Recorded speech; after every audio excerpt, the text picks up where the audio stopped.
back. Some people watch it from YouTube. But nonetheless, let's get this thing going. Got a day off yesterday. Well, sort of. Some of you guys got into some of the WNBA plays. I know the prop plug and JJ were in their own playback room handling that. So if you guys got to tune into that, hope you enjoyed. We got NBA back today. Game 6, Pacers and Knicks. I'm going to get these links set out, and we're going to get everything rolling. Until then, JJ, how we feeling? Feeling good, This game ends tonight. Then we have to wait until Thursday for our next NBA game. That's too long, man. I know. That's way too long. What up, Alex? What up, Giraffe? Everybody's acting like a Pacers and OKC finals wouldn't be interesting. I still think OKC wins. Don't get me wrong, but I'd be excited to watch that. Yeah, I mean, as a basketball fan, of course, got yeah, to. And obviously the big thing with OKC that makes them so fucking dangerous is just they just win the turnover battle all the time, no matter who they're playing against. Pacers are one of the cleanest teams in basketball when it comes to keeping possession and turning the ball over. So I don't know how you can't be excited for a matchup like that. Somebody just scored in the PSG game again. For those who care about that game, it is 3-0 now. And Desiree Douillet has 2 goals and an assist. Bro is not even 20 years old. Bro could be my little brother, and he's out here 2 goals and an assist in a Champions League final. Insane. But I got the link set out. Let's get this thing rolling. All right. A lot changed in Game 6. What was the first thing you noticed, JJ? I'll let you have the floor. Mikal Bridges face guarding Tyrese Halliburton. Took him long enough. Yeah. It's what the Cavs did. And the Bucks in periods, yeah. Yeah. I mean, he's the engine of one of the best offenses in the half-court offense in the NBA. I don't know why it takes you 5-6 games to make that adjustment. Yeah, and then we did see some OG matching up with him, but he was mainly on Nembhard. The OG stuff, he was on him in spots. It was not that often where they were just like, OG picked him up from the start of the possession. Yeah. The issue is, the second adjustment that we'll get into is they had OG on Nembhard. So when they're face guarding Hallie for full court and Nembhard sets a screen in the backcourt, Mikal doesn't have to fight over anymore. OG just picks him up and they switch. Yeah, and that's where Mikal is much more comfortable in trying to defend, because trying to get over screens and navigate them, that's not his game at all on defense. Trying to defend someone like Tatum in their play style, that is his game. What up, Jeff? So what's the adjustment on the Pacers side? Because obviously what they were doing didn't work. Didn't even get 100 points. Yeah. Was that their lowest in a playoff game so far this year? I think so. I can check. I'm clearing out some tabs and I'll pull up StatMuse and share my screen for you guys. Yeah, so it's interesting. So Hallie only had 5 rebound chances and 10 potential assists. When he's getting face guarded, it's going to make his assists difficult because they're going to have him try and work more off ball typically. But with the OG adjustment, I don't know that that happens again. Yeah. Because you can play 4v4 with Nembhard running the offense when Nembhard's being defended by Sam Merrill or Gary Trent. When he's being guarded by OG Anunoby, it doesn't work. Yeah. Not only do you give up size in the entry passes, but if Nembhard can't be a threat to score himself and punish you in that regard, then you just sag off and deny the entry pass, dare him to shoot. He doesn't like taking pull-up threes. He doesn't do it often. He'll more likely to do it off the catch and shoot. So you kind of there's 2 routes to go. You can either one say, all right, we're not running 4v4 offense and using Hallie as a decoy at half court. We're going to work to get Halliburton the ball. They do have plays that they can run where that works. It's going to tire him the fuck out, but they can. The other route is lean into Siakam. And in my opinion, when you made that trade last year, I don't know what the role you had envisioned for him, but I think this is where that trade becomes worth it if you use it right. Yeah, So I think we're going to have to see a lot more Siakam today. I agree. Prop plug, how we doing? Up, man. What a How How WNBA the go hell yesterday?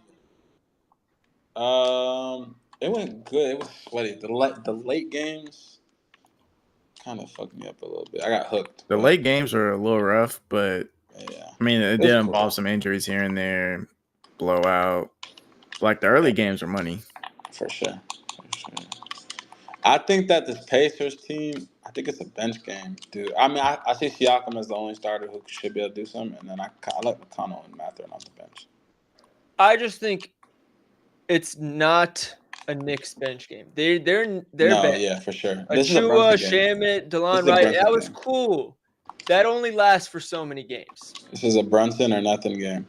I 100% agree. There's a stat that we talk about Caitlin Cooper a lot when it comes to the Pacers because she's one of the best reporters for it and she does a lot of good breakdowns for it. But she put out a stat. Karl-Anthony Towns had 10 drives in the game. He didn't make a pass out of a single one of those drives. Not once did the Pacers make him pass out of a drive. And I didn't think until now. I'm doing it right now as well. In the regular season, when Cat drove to the basket, his pass percentage out of these drives, only 11.8. He's not a good passer out of drives. If you can force him to basically go into the worst contested shots ever or make reads that he's not used to making, that's a win.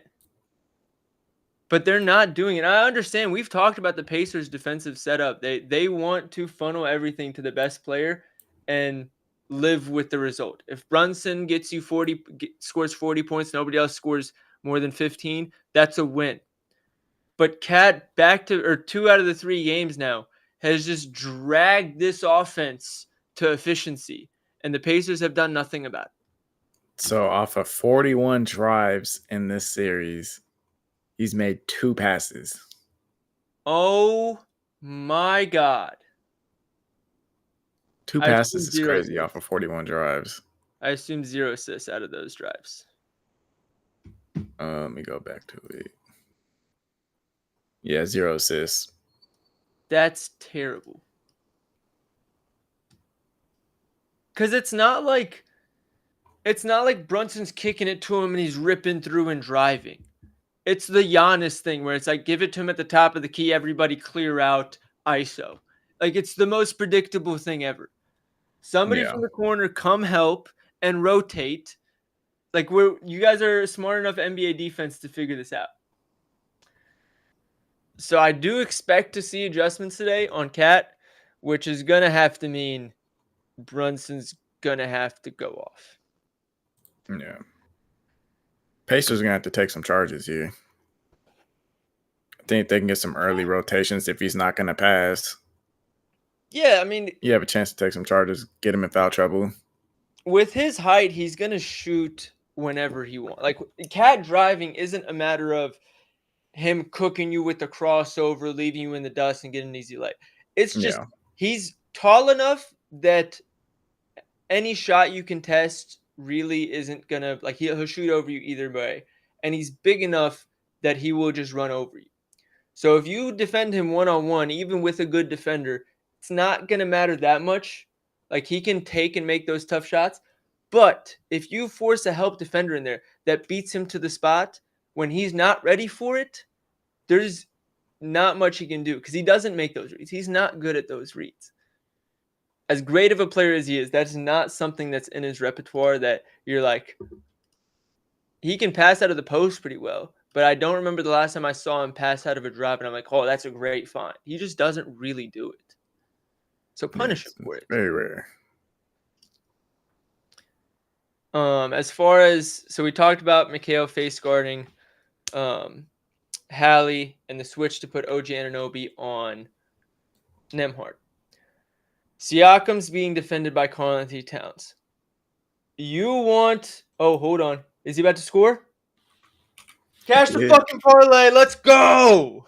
Let's go. For those who tailed the goal and assist parlay in the Discord, we just fucking smacked. There's that. All right, let's get back into this. Sorry. Oh, that's electric. It's a lot of coin right there. What was I saying? Oh, Siakam's being defended by Karl-Anthony Towns. Karl-Anthony Towns is not a good defender. You want Karl-Anthony Towns being brought into the pick and rolls, into the post up. That especially because that also tires him out offensively. Probably reduces efficiency if you do it right. So, with that being said, Siakam only set 10 screens last game, and only 2 of them were for Halliburton. And he's guarding Siakam damn near the whole game because in the first rotation with the starters, Turner's on Mitchell Robinson, so then Cat has to guard Siakam. Okay, what happens with when Mitchell Robinson comes off and Karl-Anthony Towns is the center? Well, that also coincides with Miles Turner coming off, and when they run Siakam as a small ball 5. So now in those non-Mitchell Robinson minutes, it's Siakam and Karl-Anthony Towns playing as the 5.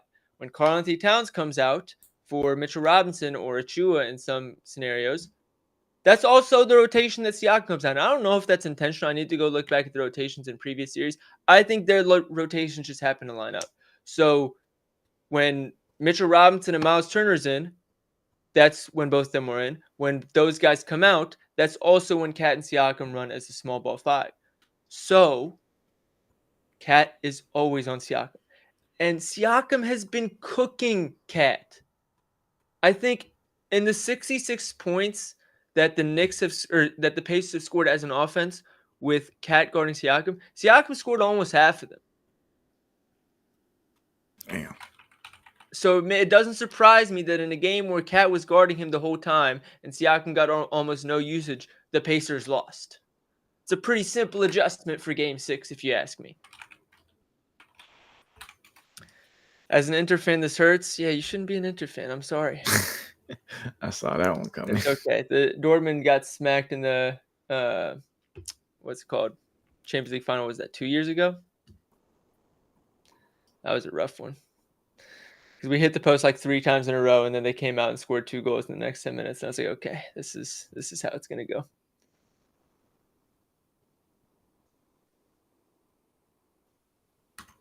All right. Let's go look at Siakam shots against. Because Siakam had a bad game last game, like just missing shots that he shouldn't have missed. He shot 2 of 9 on shots outside of 5 feet. It was not good. Where's Siakam? Let's look this up. Anything to add on my Siakam Karl-Anthony Towns rant, or? I think you nailed it. I'm trying to think if there's any other benefits. Brunson's still guarding Nesmith, but with Nesmith having that bum ankle, I mean, you can't target him too much. And Miles Turner has just been so bad in this year. If there's ever a game for Miles Turner to save the day, it's gonna have to be this one. Yeah. We know he's a home merchant. He gets this one at home. It's either him or Siakam, and it has to be. Is it blurry? Let me check. No, it's actually pretty good. Okay. You see Nesmith cashing in on 2 threes. We got a comment in from YouTube. I do, just because I said they're not going to attack Brunson. They're not going to do it in like the sense of, hey, get the ball to Nesmith, let him go post up and shit, like kind of like Drew Holiday was doing. But Nesmith's still going to be setting screens. They're going to try and get Brunson switched on to Hallie as much as they can. So that means there's going to be some pick and pops. There's going to be some slip screens. He's going to be involved. The only concern is he had 8 minutes in the first half of last game. You kind of run the risk with that, but I think he's too important for the Pacers in a game that they just got blown out in when that happened. That if he's 80% of himself, you just got to let him go. Yeah. All right, so JJ's got the film. Yeah, my mind's blanking today. I'm sorry, guys. Hey, you catch the parlay. That's all that matters. That's true. I think, my brain's so overwhelmed with joy and excitement that it is what it is. I really like this action from Indiana, actually. I was watching this back. Go back. So obviously Mikal picking him up high. Hallie rejects the screen on Neesmith onto that entire empty side. Mitchell Robinson is always going to help. No matter if somebody's driving, Mitchell Robinson is there to help, which is where Miles Turner becomes very important. And this is why I said if there's ever a game where he's going to have to step up, it's going to be this one because Siakam recognized this and sets the screen on Cat to keep Turner open. Now, there's a lot of shots in this game that the Pacers just missed that I wouldn't expect them to miss again. But, yeah, there is that.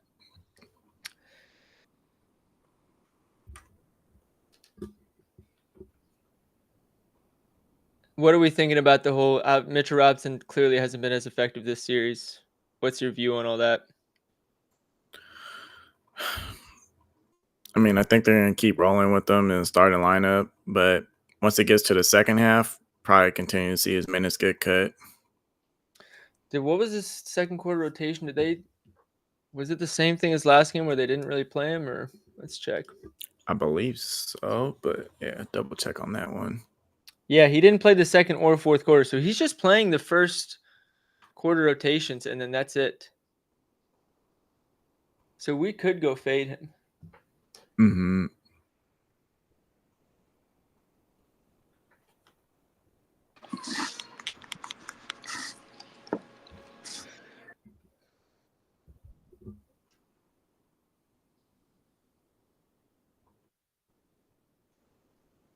See, like those are looks that they're not going to miss too often.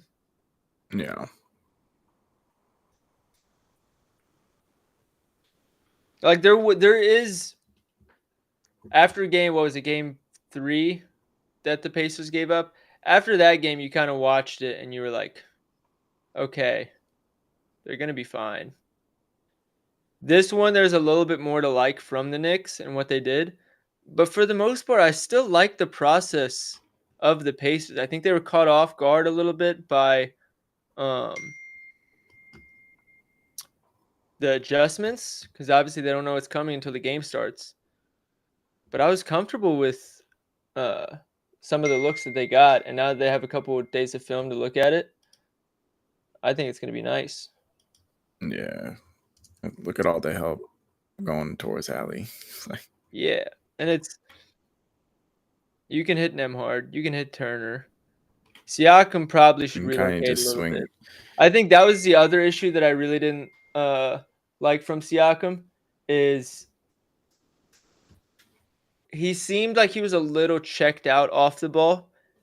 And admittedly, I don't know if that's been a problem with him, like throughout the season. That's something I'd have to ask a Pacers fan that's been watching more consistently. But like when he gets the ball, he's getting into good spots. When they're running plays that's intended to have him involved, I like what I'm seeing. But there was a lot of situations where like Hallie was in trouble getting pressed or something, or so like there was a scram going on.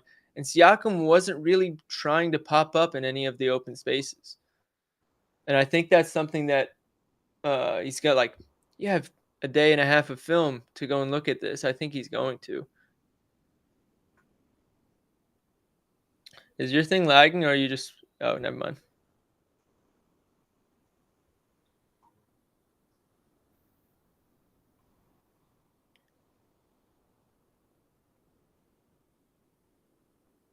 Your thing's lagging a little bit, JJ. It is. Yeah. I don't know why. Sometimes playback just does that with film. Yeah. Because my internet is good, so I don't know what the problem is. It's clear. It's just. Let me see. Start it up again. Still lagging? Yeah. All right, let me do the reshare.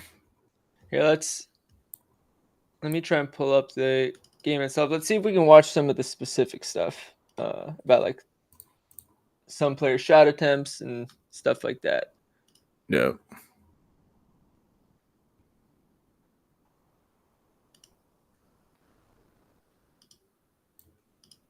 Because that was the other thing. So for those, actually, I guess I did post for free already too. I ran back Mikal Bridges under 7.5 RA. I know we got hooked last game. I was happy with the read. We lost on literally the last possession before he was pulled. He had 5 assists on 6 potentials. It's going to happen. But what I really liked about it, too, is he only had 5 rebound chances, only 2 of them defensive. And I think that's what happens when you pick up Halliburton 65 feet from the basket and you don't switch that much. Like, the Pacers don't want him to switch onto OG Anunoby. So they're not going to do that. And they don't switch Cat. They try not to switch Cat and Mitchell Robinson. Try not to switch those ball screens. So stuff like that, I think, keeps Mikal Bridges from the rim a lot. Or away from the rim a lot, I should say.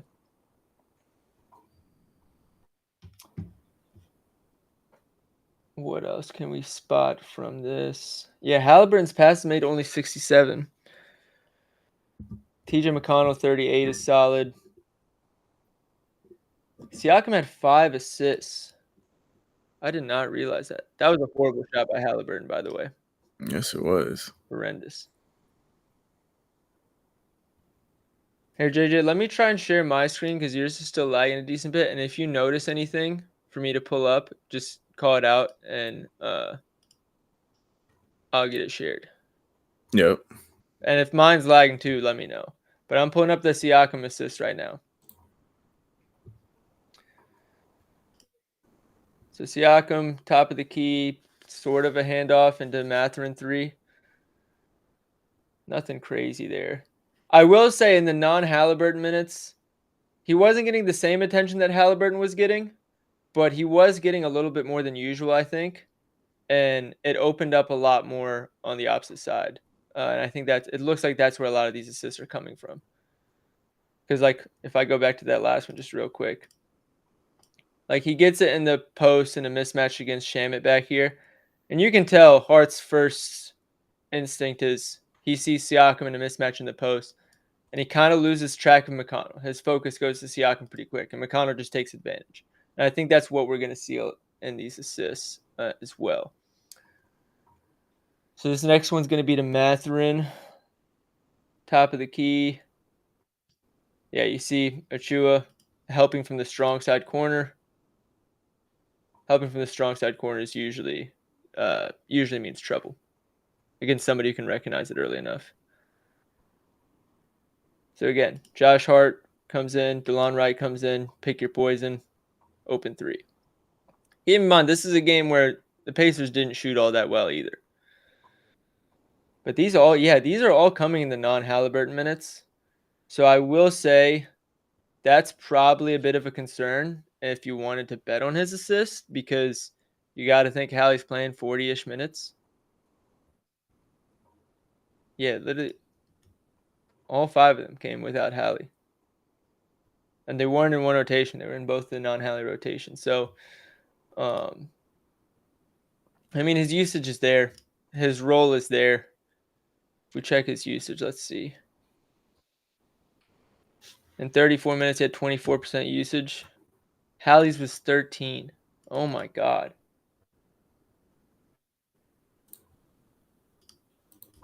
Let's see, what else can we talk about? Another goal for PSG. Holy shit. Yeah. They're fucking insane right now.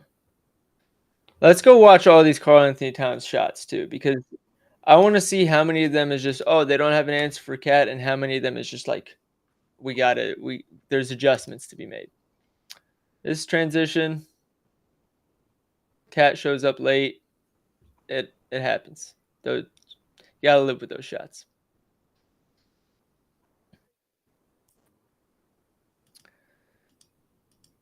I guess with Mitchell Robinson there, you can't have Miles Turner come up and help.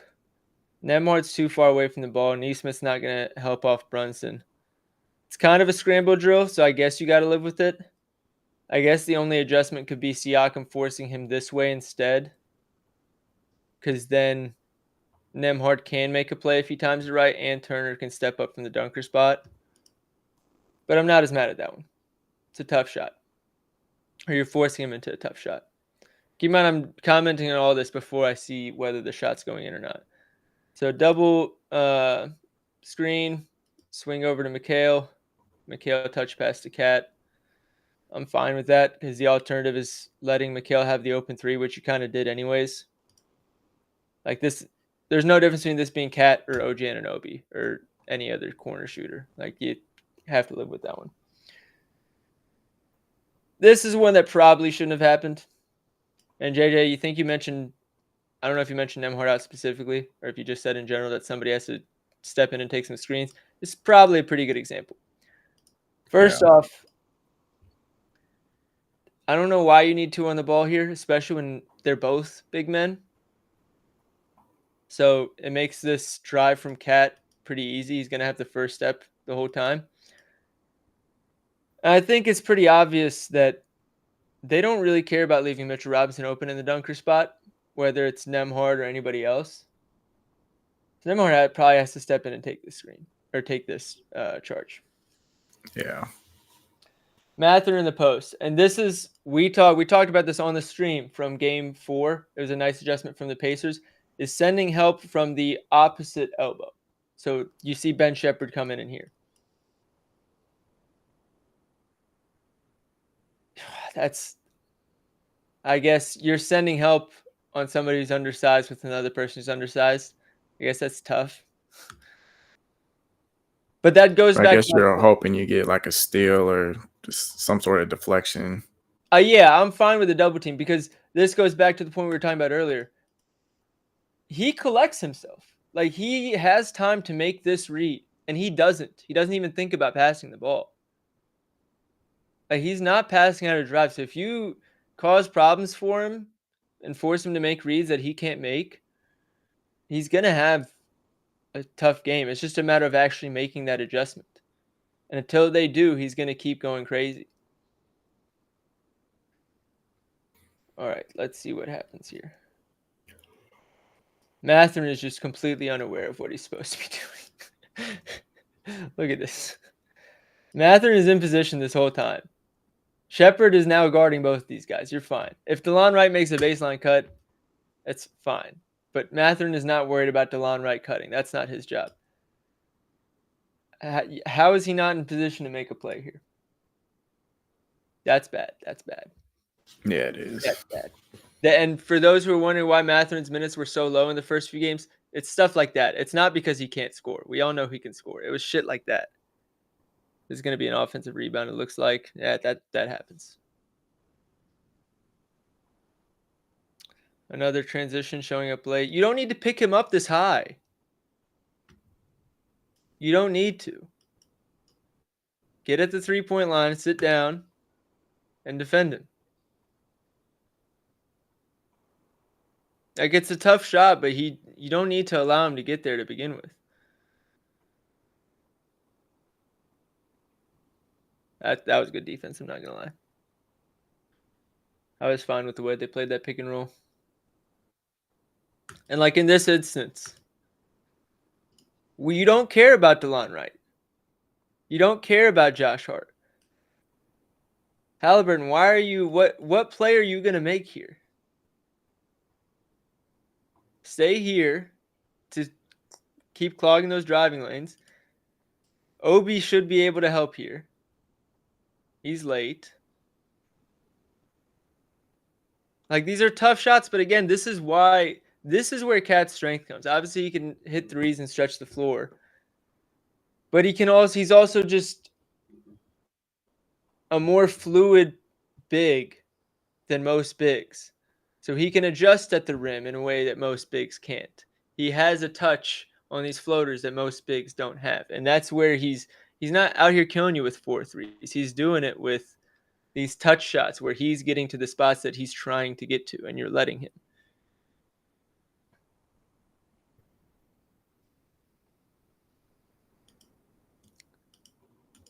Like, Siakam's here now, and it forces him to change what he wants to do. And he gets what probably should be an open look to begin with because he made a good move. But I like that process significantly more.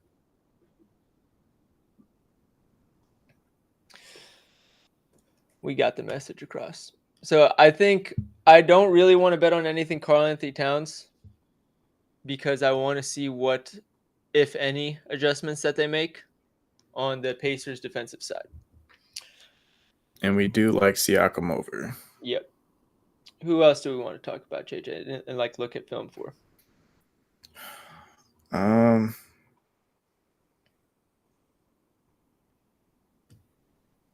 Should we look at Josh Hart?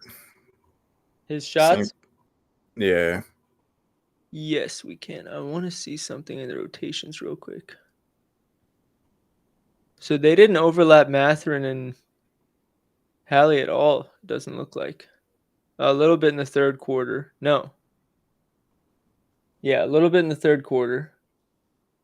And then some in the fourth quarter as well.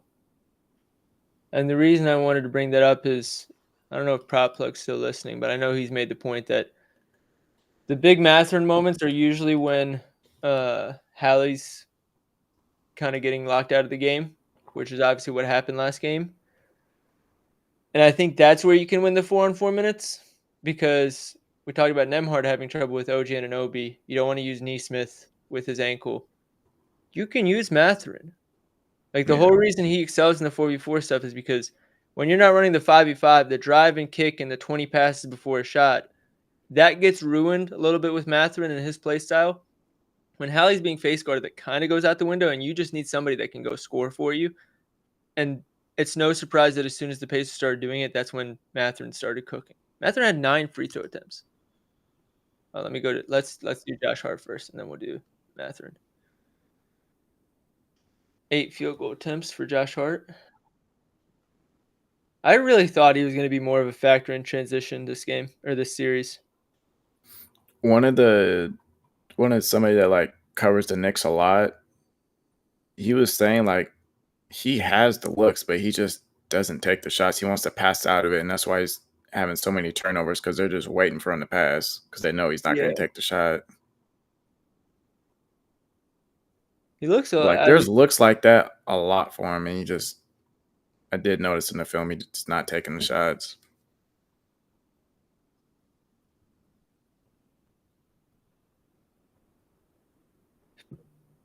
Why are we picking up Mikal Bridges full court? I don't know.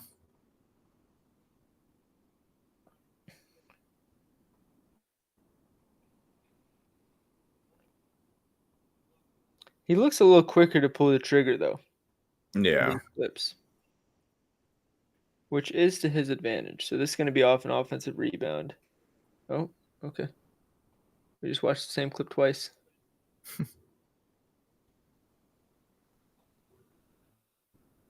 I'm actually surprised they won this game when he was clanking all these open looks. Like, if they're leaving him open and he's clanking the looks, you're basically playing 5v4. Yeah. How good was Jarris Walker? I think I'd almost rather see him be playing than Ben Shepherd right now. I agree. I mean, we were liking Jarris Walker coming into the series. Yeah, I thought he made sense. And Ben Shepherd isn't a new look for Brunson anymore. Like, Brunson's kind of figured him out. And Neesmith's hurt. From the sounds of, from the looks of it, they're never going to put Jarris Walker straight up on Brunson. But he has so much length on the court. Like, Brunson has to think about where he is every time he drives. We're just rewatching the same shots. I want to watch Matherin's looks.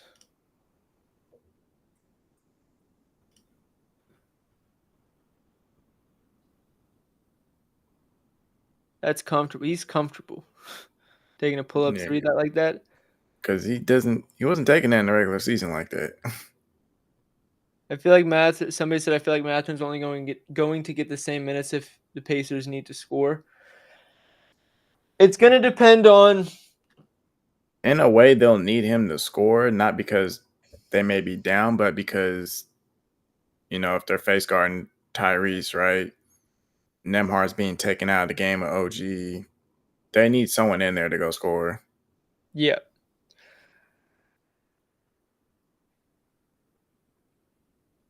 And also, I understood Ben Shepherd for defensively. You need somebody other than Neesmith to be able to guard Brunson. Yeah. But if you're kind of at the point where Shepherd's not really stopping Brunson, you might as well go with the guy who's more effective offensively. Yeah. Like, how much are you really going to lose defensively making that switch if he's already given up buckets, you know? Yeah.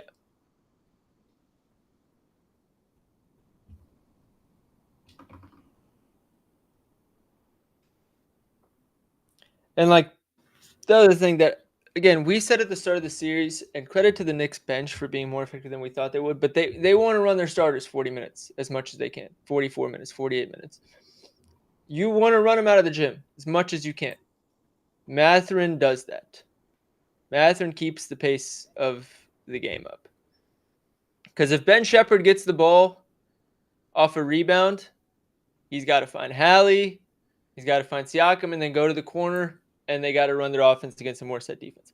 Mathurin gets it, he's gone. Like Ben Shepherd will take one shot in 25 minutes.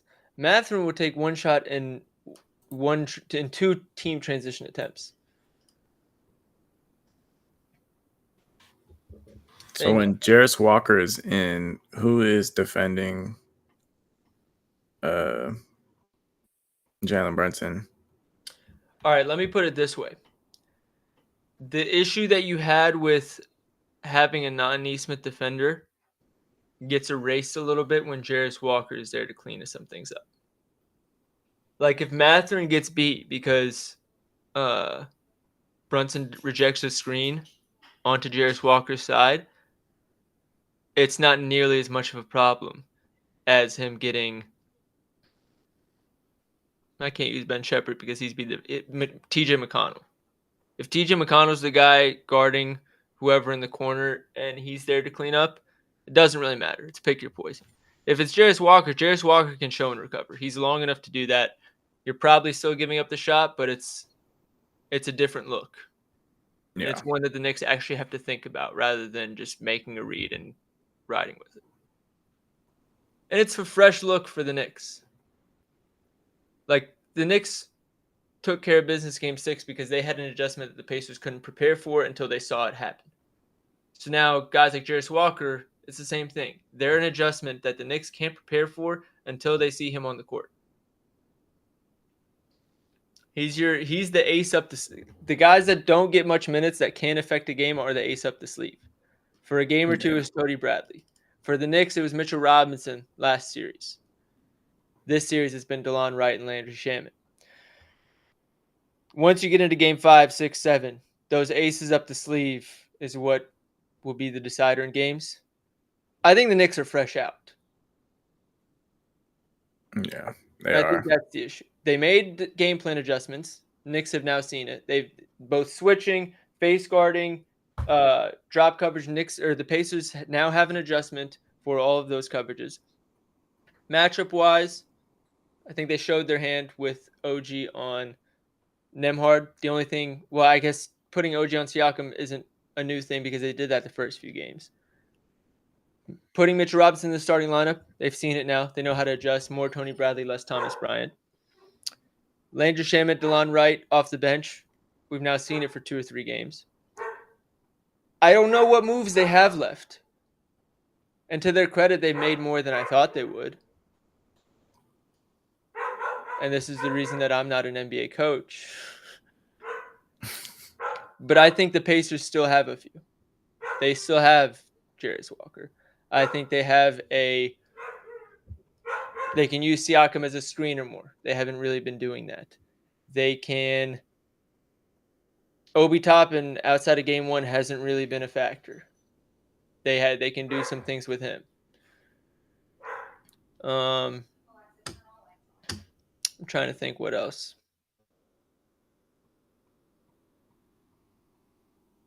Mathurin is their primary ball handler. If Halliburton, I don't love that one, but like it's something that they can do, and like that's my point. I don't know what they're gonna do, but they have other stuff they can do. We know what we're gonna be getting from the Knicks. What else can we look at? Let's go back to player tracking.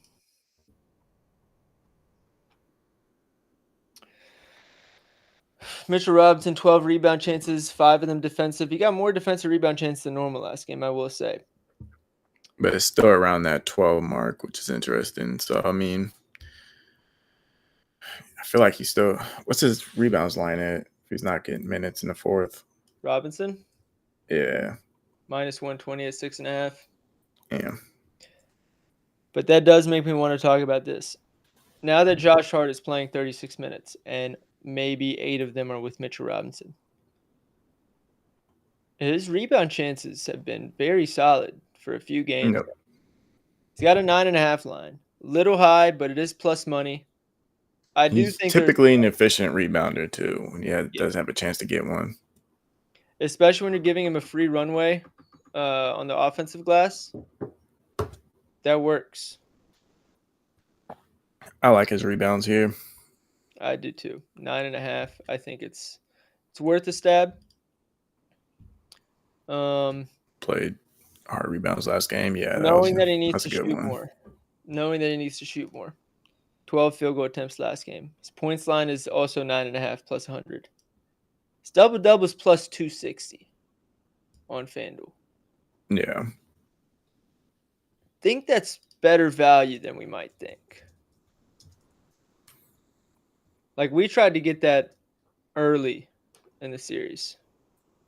Yeah, I remember I bet that 10 plus, and ever since then, I think he's hit it in every game, right? 12, 12, 8, 6, 8. And, like, let's see. 6 free throw attempts in each of the last 3 games. 2 3-point attempts in each of the last 3 games. We looked at the film. He clearly has a quicker trigger than we were seeing earlier in the series. So it seems to be that there's been a very intentful change. 18.5 PR is another good one. So I think Josh Hart is in a good spot to back both for points, rebounds. I probably prefer the rebounds to the points just because it is Josh Hart, but I think he's worth backing. How do you feel about Cat 20 and 10? I mean, 20 is low for him. What's his normal line? Probably like 23.5 points if I had to guess. 22.5 right now, it looks like. It would have to depend on the odds, I think. I do think he'll be less effective, but because I'm anticipating these changes, I don't necessarily have proof that these changes are coming, which makes me reluctant to actually say, oh, he's going to have a bad game, because I don't necessarily – I see an avenue where he could have a bad game. Let me put it that way. But I don't know if – I can't say that that'll actually happen. We haven't really got any coach speak that'd be like, all right, yeah, these guys are going to change the game plan. And Rick Carlisle's too smart to give us any if that was an adjustment. He can be very deceiving. Yep. OG Anunoby, 12 rebound chances. That's kind of surprising. Jalen Brunson, 9, 8 of them defensive. With him guarding Nesmith and Nesmith being less effective, I guess that makes sense. He's a little bit more weak side chilling. What's his rebounds line? Damn, Mikal Bridges made 60 passes last game. Why? Brunson rebounds is 3.5 plus 145. That's a bit. I was hoping I could. It wasn't that far behind Brunson in touches. Yeah, which is, I feel like, surprising. Was there something with rotation? Where's Brunson? Oh, he's at the top. Interesting.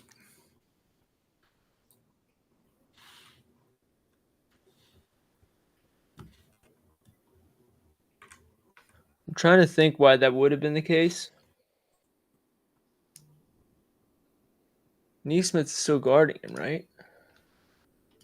They're trying to have Brunson go more off ball, set him off ball screens, then get him the ball. They're trying to force some switches as well through that. Gotcha. I mean, fuck. Mathurin actually defended him pretty well comparative to the other guys.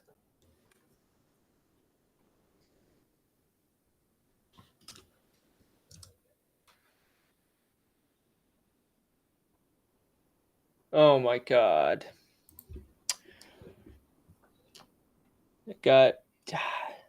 Davis Martin chalked because the guy doesn't know how to run bases.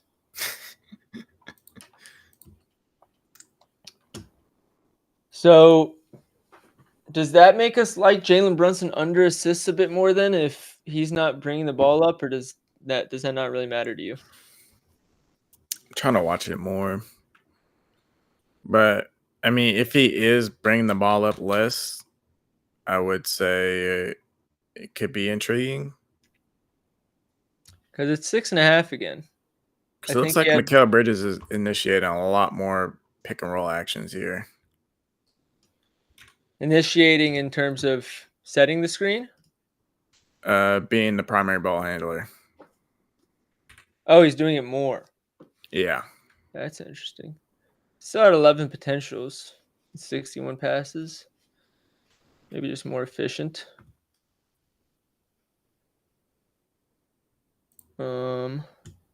One free throw assist, one hockey assist.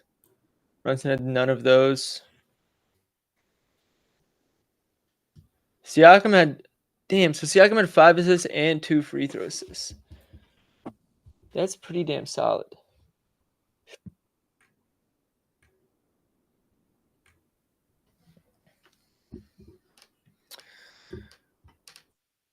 Yeah, I know. Even when Shamit was in the game, he was bringing the ball up. When Sham was in the game, Bridges was bringing the ball up? Or Sham was bringing the game when Brunson was in? When Brunson was in. Sorry. Okay. So it's pretty clear change that they probably run back again. Yeah. Would Jalen be passing as much if it's an elimination game where they'll rely on him even more? I think it's going to depend on how they defend Cat. If they defend Cat in a way where they need Brunson to garner more usage, then he will. If not, then they're just going to keep doing what they've done the last couple games. There'd be no reason to change it. They've had big performances in each one. Let's see. Yeah, 111 and 121 points in the last 2 games. I just go back to it. Let's look at when the Knicks made all their runs again. Because I swear to God, all right, 14-2 run without Brunson on. 12-0 run as soon as Cat comes off. Start off the game with a 6-0 run. 6 isn't really a run. 11-2 here is solid. 14-4 here is solid. But it's weird that it still feels like the Knicks' best periods are when their bench unit is in. I saw somebody on the broadcast made a point. Every player for the Knicks that has a positive plus minus in the series is off the bench, which is crazy. Let's see. Conference finals. Team New York Knicks. Says Cats plus 24, so that was a lie. But Shamit, Wright, McBride, Anunoby's plus 8 after the last game. Achua. Yeah, bro. Brunson, Robinson, Hart, and Bridges are all negative plus minus in this series. That's bad. If I check the last 3 games since they made the starting lineup adjustment, how much does that change?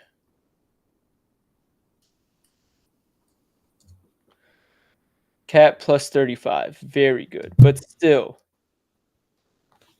Mitchell Robinson minus 16, Brunson minus 4, Mikal 2. Like, their best periods of the game are coming with their bench unit. That's going to catch up to them. And I think we see that today. Yeah. Do you think the Pacers win today? I do. The Pacers, have they been at home this? So both of these were game 3 after they were up 2-0, which is a pretty normal thing to lose. But other than that, they're 5-2 at home in the playoffs. 100 plus points in every single one. I think the Pacers win by double digits today. I really do. I'm not sure what other surprises the Knicks can throw at them. It's like they're going to catch them off guard. They already know Brunson's going to try and be off ball. They can make adjustments for that. But it's like, I don't know what Knicks, like what other adjustments they can make other than get like OG and Josh Hart to be more aggressive scoring instead of trying to pass out. I'll rebuttal that and say, if that's the adjustment the Knicks make, I think that's what the Pacers want. Yeah. If I'm the Pacers, I dare you to try and beat me with OG Anunoby and Josh Hart. If you do, you do. But if I have to worry about OG Anunoby and Josh Hart instead of Karl-Anthony Towns and Jalen Brunson, I win. My game plan wins. No matter the result of the game, flukiness might happen, I might lose the game. But from a game plan standpoint, the Pacers had won. If that's because I think from a Knicks perspective, I'd rather them take shots than trying to pass out than giving up turnovers there because you're making sloppy passes that they're already wanting you to make. And now you're trying to stop the Pacers in transition. That's never going to work. No. You limit your turnovers, you have a much better chance in trying to beat the Pacers. It's just like OKC, you can't let them get out in transition. Yep. All right. What else can we talk about? I think that covers most of it. I think we need to check who's the referee. I tried it last night, but it wasn't out yet. Yeah. I think they do it the day of.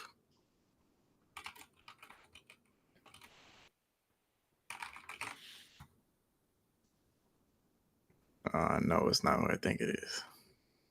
Oh, no.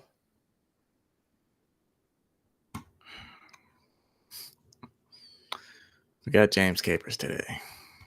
No! But Tony Brothers is on the court as well. Oh, Brunson free throws. And who the fuck is Tyler Ford? I'll look him up.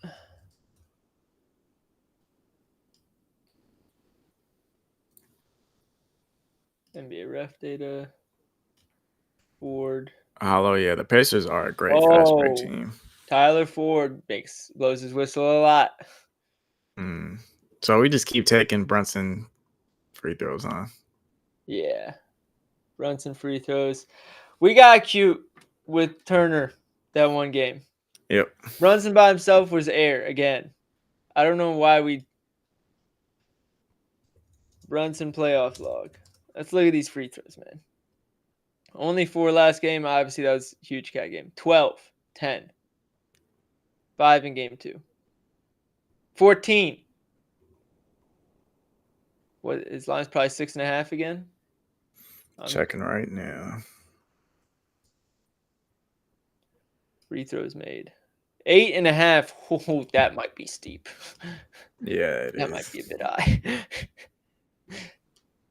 I wouldn't even want to take that with SGA. I'm going to be honest. No, that's a bit steep. Mathurin's 3.5.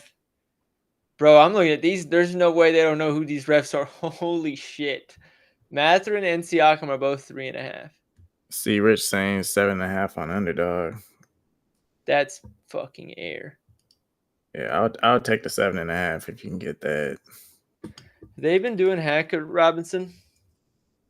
I don't think so. Let me check.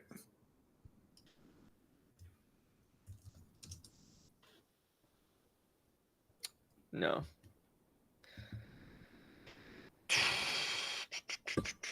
Yeah, bro. Mikal Bridges is at 1.5. You're telling me they don't know who these refs are? Oh my god, bro. These lines are ridiculous. Josh Hart's at 2.5. I guess we could do that since he's had 6 attempts in each game. Mikal Bridges had 0 free throw attempts last game, huh? Yeah, of course he did. Of course.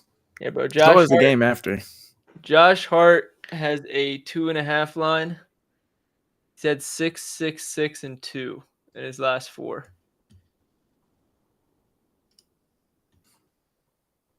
That could be one. Can you look at whether Capers favors home or away? I forget. Yeah.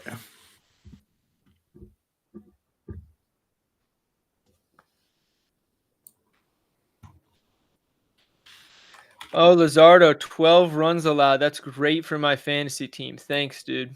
Jesus.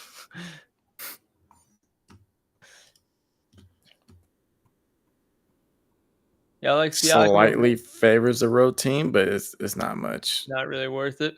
49 to 51. Yeah, not really. All right, so Josh Hart, free throws is in play. Anybody else that we think benefits off of a heavy whistle? Maybe Cat, but I don't think we're gonna have a line that we like. It's 4.5 for Towns. That's too high. Yeah, no, I don't like it. How many offensive fouls do you think we see from Cat tonight? I'm gonna set the line at 2.5. I was gonna say 2. I think he's gonna get a moving screen and charge. 2 is my first idea, but it's like I can see him doing something very stupid and then getting a third one. Stupid push off. Yeah. All right. What's your favorite props in this game, JJ? Nembhard under points. I do like that. That OG matchup is gonna. He hasn't done good with that at all. I mean, shit. I mean, I like Brunson to score here.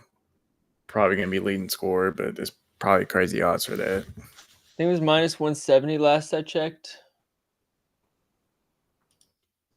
I can check again. Even then, that's actually not bad. No. Let's see. Top point scorer on FanDuel. Minus 140. Really? Yeah. I like that. That's not bad at all.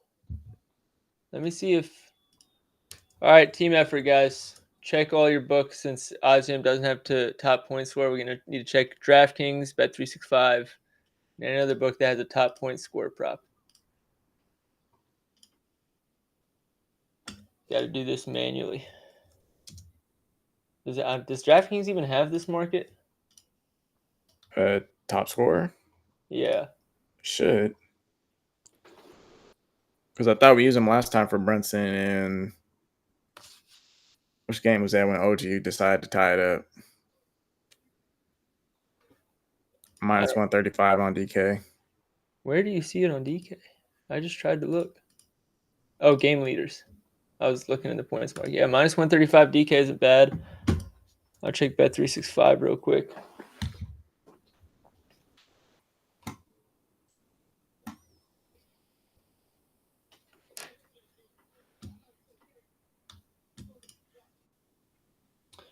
Isn't it like futures or something? Isn't that how I have to do it on Bet365? Let me check. I think it is. Most scored points in the next game. Yeah, Brunson's minus 170 there. Yeah. So yeah, DK minus 135 DK. I think that's the great price. I'm checking MGM, and we need to check Caesars as well. Brunson 25 plus is minus 340. Yeah, that's crazy. I mean, Brunson, I don't think he's gone below that line yet this series. Actually, he did once. He was at 23.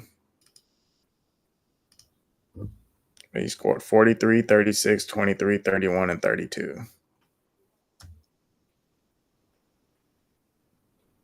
Yeah, that was the foul trouble game. Yeah, that makes a ton of sense. Damn, I wish they had Siakam versus, what's his name? Nembhard as an option for the head-to-head stuff. Yeah. UD hasn't priced a lot of props, minus 160 on ESPN.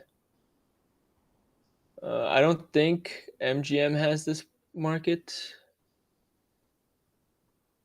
He was in foul trouble, and Cat outscored him by 1 point.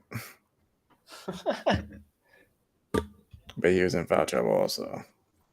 And I'll check Caesars. I mean, I'm making this bet in the idea that there will be adjustments made on Cat. And Neesmith can only do so much. Like, I know he looked good enough last game, but still. Yeah, minus 170 on Caesars. Whoa! This is wrong. Top point score in the first quarter is plus 150. He's the only one who plays the full 12 minutes. Am I tripping? Cat's the next highest one, and Cat only plays 8 minutes. Halliburton doesn't play the full 12. Siakam doesn't play the full 12. Yo! It might be it. On Caesars. Top score in the first quarter is plus 150.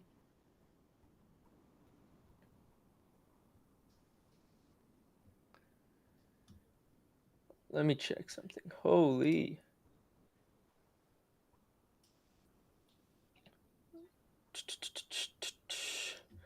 Eastern Conference Finals. I think he scored 9+ in every quarter or every first quarter. I mean, I expect that to lead it. Yeah, you said Caesars, right? Yeah. First quarter. Here we go. Yeah, bro, not even close. He's averaging 11.2 points in the first quarter. The next highest is Siakam at 7.6. Bro, that's terrible. And I think Siakam's getting carried by that one game. I mean, Siakam's plus 900. Yeah. Bro, this is bad. Karl-Anthony Towns is probably getting in foul trouble in the first 90 seconds.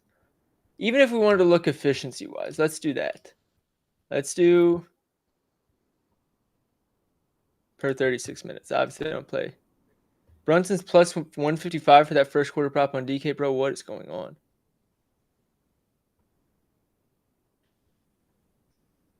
What website is that for rotation? Popcorn Machine. Like, even Cat, if you're worried about him having another good game, 16.5 points per 36 minutes in the first quarter. Brunson's 33.6. Yo. I want all of that.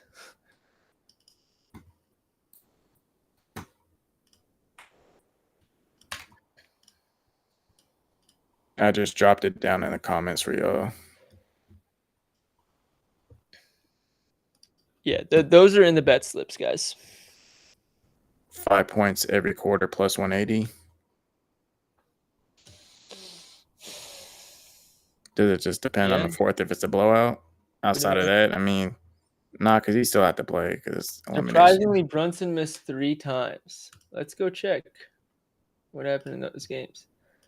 So in this game, nobody on the Pacers, so it had to be Cat or somebody on the Knicks. Brunson had 14, so he hit last game.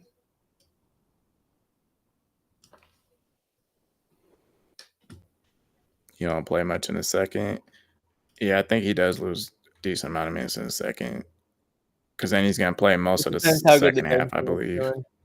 If the bench unit's like rolling and keeping the game level, they'll give him extra rest. But if they're like -8 in that period, they'll put him in early. So this is game 4. Brunson had 13. I think it was Siakam. Siakam had 11. No, Hallie had 15 in this one. Oh yeah, I forgot triple-double game. Hallie, Siakam, and Turner went off 3 times. Like, are we okay betting on that? Betting against that? I think I am.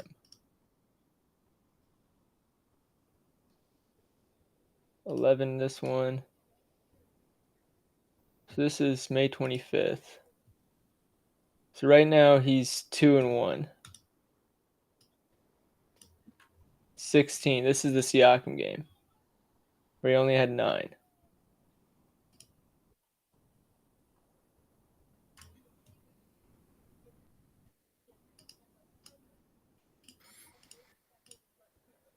Turner 11. Brunson 9. Does that scare us, or are we throwing caution to the wind? I don't think it scares me. I don't either. I think it's what's giving us the price. Admittedly, like, the price makes a little bit more sense now. but I think there's enough of a gap that I'm fine taking Brunson against the field given what we know about the rotations and who Yeah. we're betting on. Yeah, so I'm probably going to put 1 unit on most points in the game and half unit on first quarter. So that would be 1.5 units to win 1.5 units.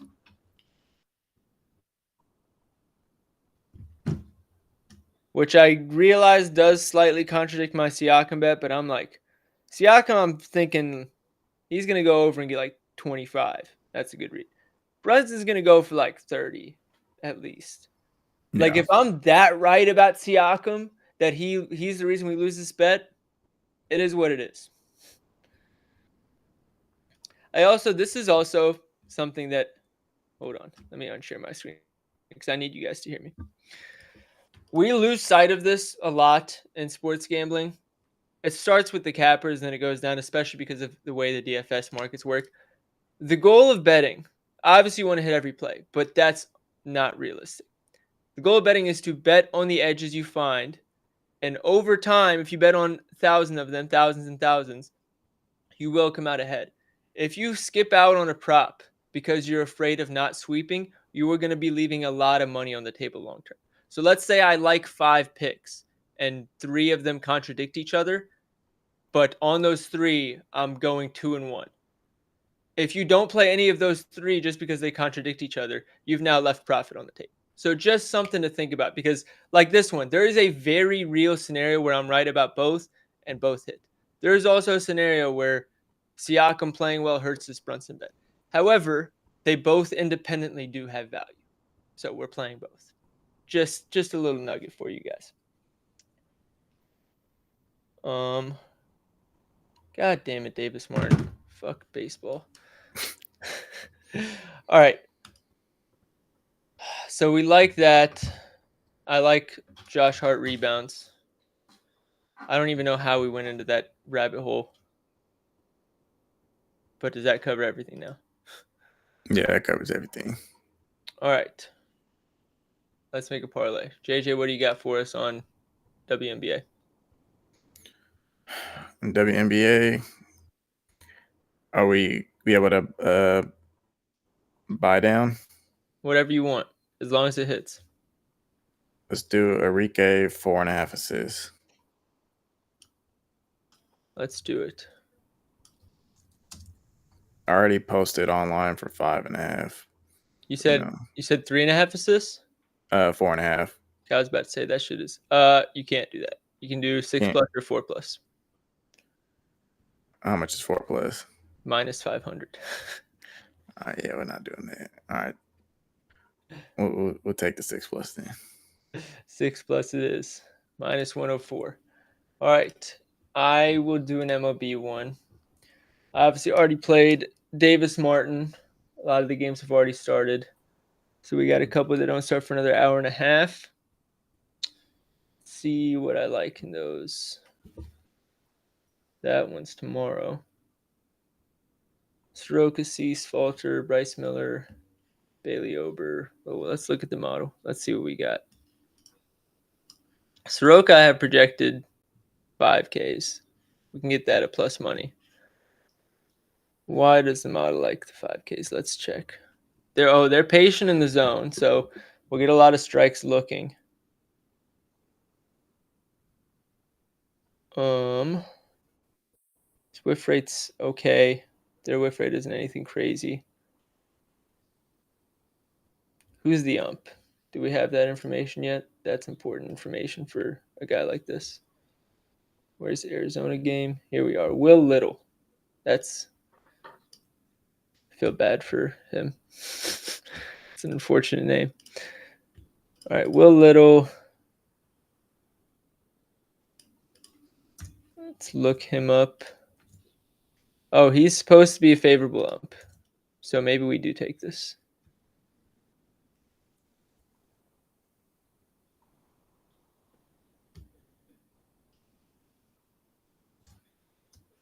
Let's see how good or bad this ump is real quick. Umpire scorecard. I'm seeing a lot more. So the red means they were balls called strikes. The green means they were strikes called balls. We want to see a lot more red if we want to bet somebody's over. So in his most recent games, more red here, more green. About equal. A lot more green. Okay, maybe he's not that great of an ump. Maybe we don't want that. Maybe I don't know if I have anything for MLB then.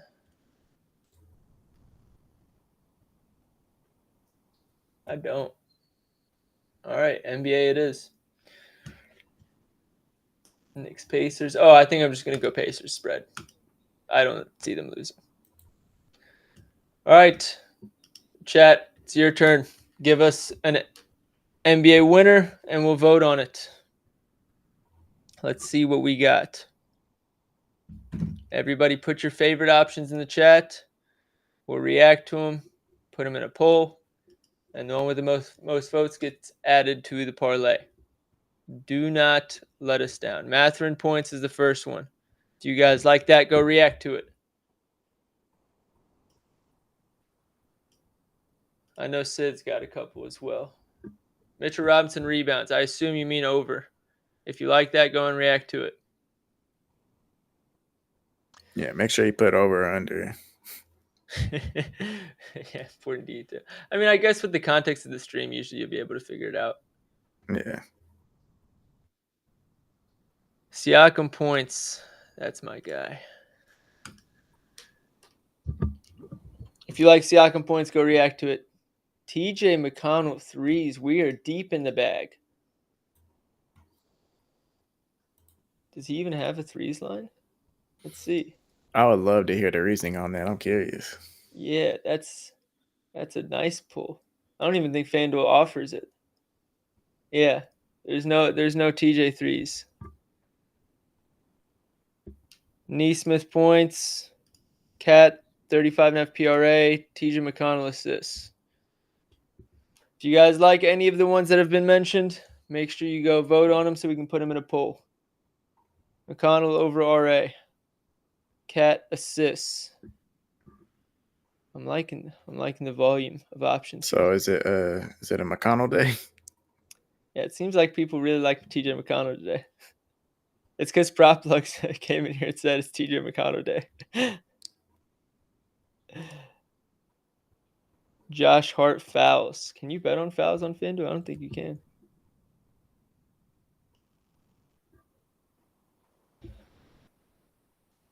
All right, so right now the only ones with extra reactions other than my own are Matherin points, Siakam points, and TJ McConnell RA.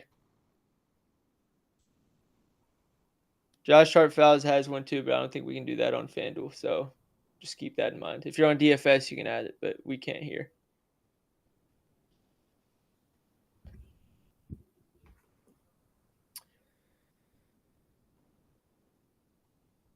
All right, I'm going to make this poll. Yep. Let's delete the old one. Matherin points. Big Pacers fans today. All of them are Pacers options, and we already got Pacers spread in there. All right, y'all go vote on what you like the most in the poll, and that'll be our last leg of the lotto. Which one you voting? I voted Siakam. Okay, I'll vote Matherin. See, Siakam's leading right now. Siakam jumped quick. All right, Yeah. ask how Siakam is. That was easy. Let's see if they give us the same line that I posted last night. They don't.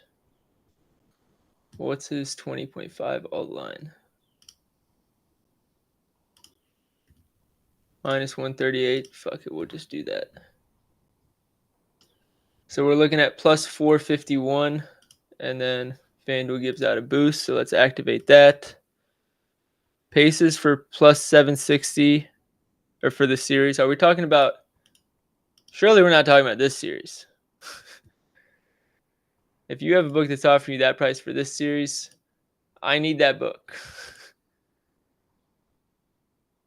as soon as possible. Is FanDuel going to give us a boost for this? No, they won't. What is this?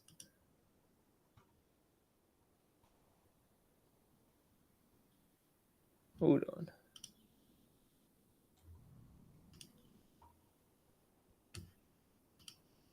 All right, no boosting. Maybe we can use it on the SGP itself. All right, this is gonna piss me off. Oh, is there minimum odds? That's probably what it is, unfortunately. There shouldn't be. Oh, the no sweat token has to be plus 400 or more, but the other one that's just any sport doesn't look like it has to be. Oh well. All right, we'll play it a little lighter then. And I'll get it on the screen for you guys.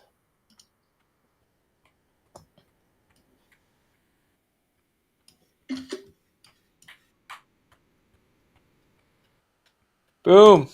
That's the parlay for today. For the free throw bet, we just took Josh Hart over 2.5 at minus 115 on ESPN. I forgot to mention that. So if you haven't gotten that locked in, go ahead and do it. But yeah, that about wraps things up. JJ, we got anything else we got to go over? I think that's it. This is Josh it Hart over then. 2.5 free throws. That's the play. Josh Hart. Yep. What were you saying? I'll say if this is it for NBA for a couple of days, possibly. You got WNBA, don't you? I got WNBA, yeah. Mom was saying like NBA, like it's a nice little break. We'll make it work. Oh yeah. We'll run some WNBA, some MLB. I would say some soccer, but obviously we can't because that's the end of the season now too. So Yeah. We'll figure it out, but we'll make it worth you guys well. Keep those notifications on. Would love to see you guys in here regardless. But you also don't want to miss the finals. We're acting like the season's going to be over tomorrow. So we'll see you guys soon. Appreciate everybody that's in here supporting always. You guys don't know how much we appreciate it. But other than that, take care and good luck tonight. Let's make some money.